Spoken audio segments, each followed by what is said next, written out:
Good evening, everyone, and welcome back for our Patron Saint series. Thank you for your patience with this busy summer. I'm glad to be back to explain and share the beauty of the lives of our dear patron saints, Institute patron saints. We went through St. Francis de Sales' life, St. Thomas Aquinas, and St. Therese of the Little Flower, and today will be St. Benedict, as I promised. So thank you for your patience. Thank you also for your support and your prayers during this summer, busy summer, difficult summer. Thanks to your generosity and your prayers, we were able to maintain our summer camps, which was a big success once again, with about 360 campers with the young adults as well.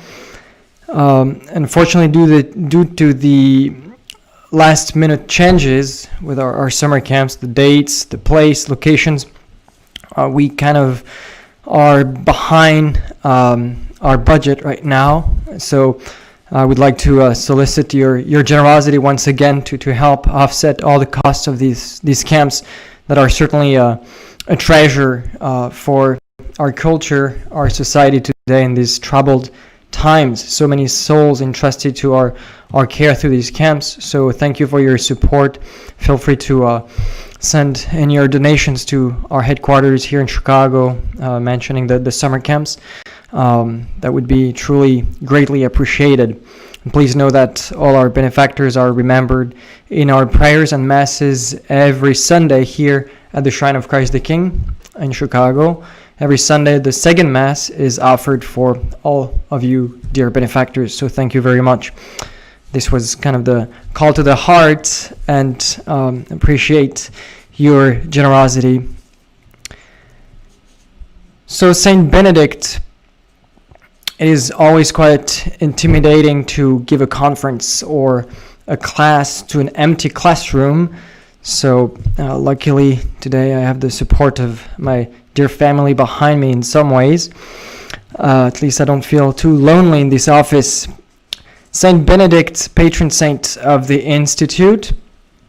A quite interesting saint. We don't know much about him, as I will mention, and yet truly a pillar for civilization and culture, especially for our Western civilization. Saint Benedict, 480 and 547 to replace our saint in history. So first I would like to give a quote from Pius XII, who wrote a beautiful encyclical on Saint Benedict right after the destruction of the monastery in Italy, right after World War II. So he wrote that in 1947.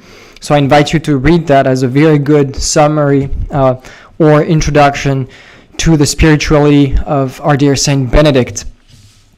Like a star in the darkness of night, Benedict of Nursia brilliantly shines, a glory not only to Italy, but of the whole Church. Whoever considers his celebrated life and studies in the light of the truth of history, the gloomy and stormy times in which he lived, will without doubt realize the truth of the divine promise which Christ made to the apostles and to the society he founded.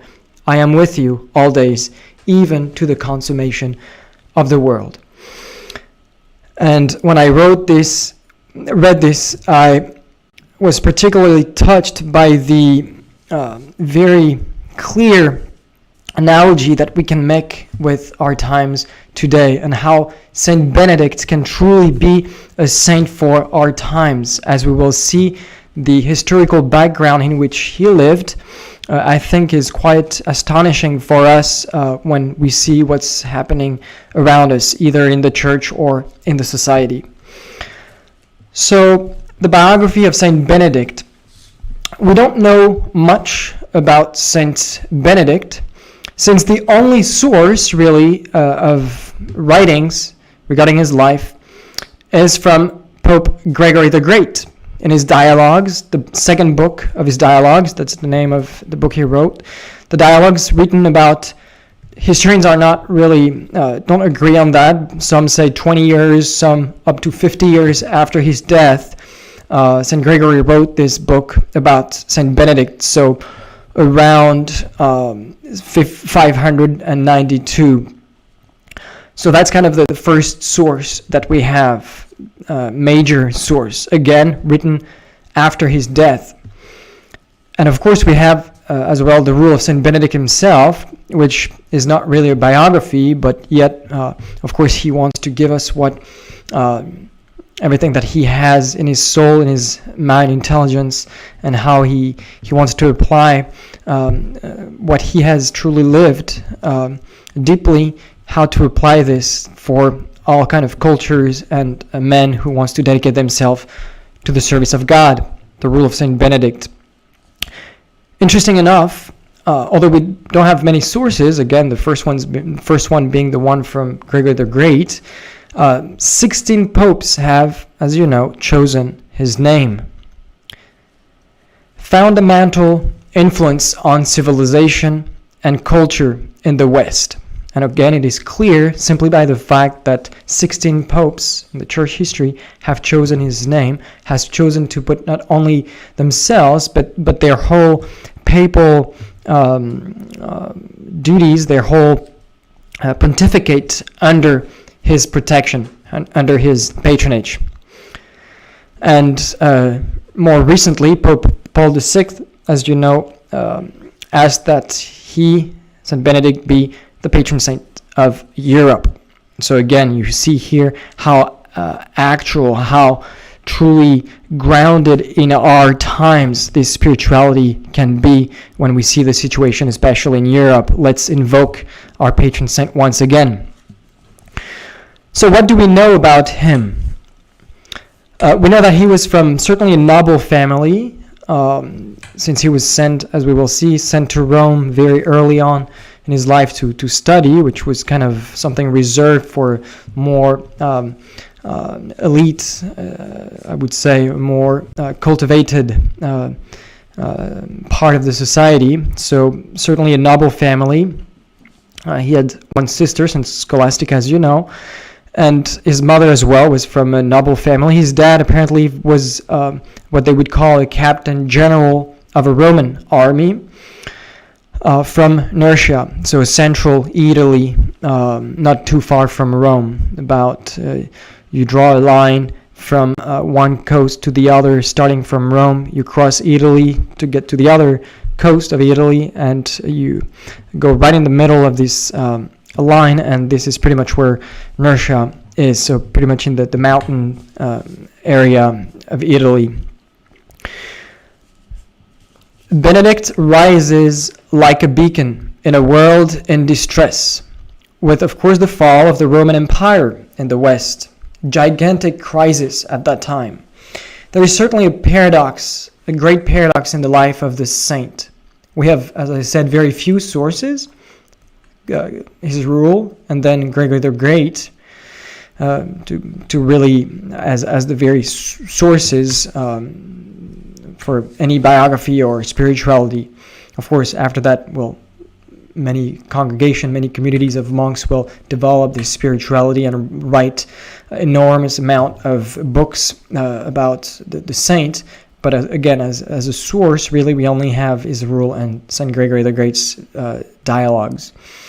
And even the rule itself, only 73 chapters, so pretty much in one evening, you can read the whole rule of Saint Benedict. Same with the book 2 of the dialogues from Saint Gregory the Great. In just one evening, you're done. So that's also an encouragement to read them, since they are short, easy to read, and very powerful for a spiritual life. So his rule is really a small book, as I said, 73 chapters, and yet a giant. He's a giant for the history of civilization and culture in the West, and for the blossoming of monasticism, of course. Some, since we have very few sources, some have even questioned his very existence. They thought maybe it was a character kind of made up out of different spiritualities. They knew about the rule of Saint Pachomus at the very beginning, about 2 centuries before the rule of Saint Benedict, not even 2 centuries. This rule made for the monks as well. Maybe a development of this rule, this first rule, So questioning really the existence of Saint Benedict. We have some historians who mention that. We also hear Benedict a founder. We hear that all the time. But it's important to remember that he has not founded anything, if you look carefully. He has not founded anything. Not a founder, but a reformer, certainly. A reformer in gathering all the teachings of the fathers of the church, the early fathers, the fathers of the desert, especially at that time, these early monks that would go away from the cities and settle in deserts and write about, in very simple ways, but very powerful way, write about human psychology, human spirituality, union with God, very beautiful, very deep writings of these fathers of the desert that I invite you again to read, to penetrate their writings, their little quotes that you can write down, have on your desk, always available, very, mottos that you can use for your life, for your growth in spiritual life. Very, very important that we forget that we're really the foundation of any other spirituality in the history of the church. We are, as maybe... There was a tendency, certainly still today, among traditional teachers. We heard that a lot. That we are considered as not really taking the tradition of the church because we never go back to the very source of it, and that was the whole point of the also some of the arguments of the Second Vatican Council by some of the fathers present, to go back to something more authentic in a way. But of course, we know that this is false accusations, since all the writings of the saints that we follow, all the teaching that we have received through the tradition of the church is based on these very foundations, the writings of the fathers of the desert, as I said, or simply the fathers of the church. So a great reformer, he gathers all these teachings, all this, and he gathers them up and writes the rule, his rule. What is the historical background at that time? So we mentioned the fall of the Roman Empire of the West, of course, a massive political instability at that time, with different powers trying to take over Italy, different wars, different divisions, even among the clergy at that time. To give you a quote here, the result of this,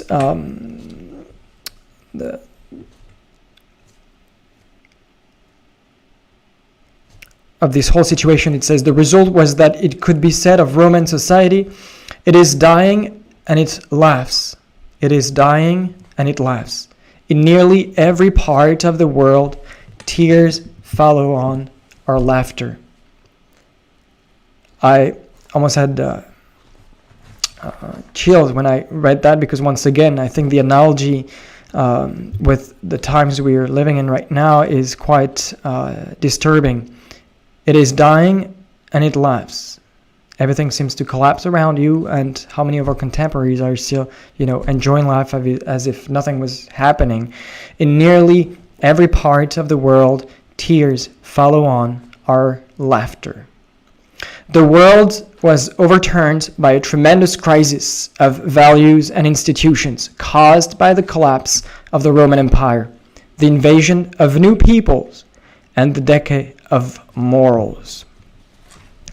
So that's pretty much the background, the historical background at that time. Justinian, the emperor of the eastern part of Europe at that time, Justinian is marching on with his armies to conquer the west. Totila, as well, king of the Ostrogoths, tries to reconquer Italy. So you have two extremely powerful armies trying to fight one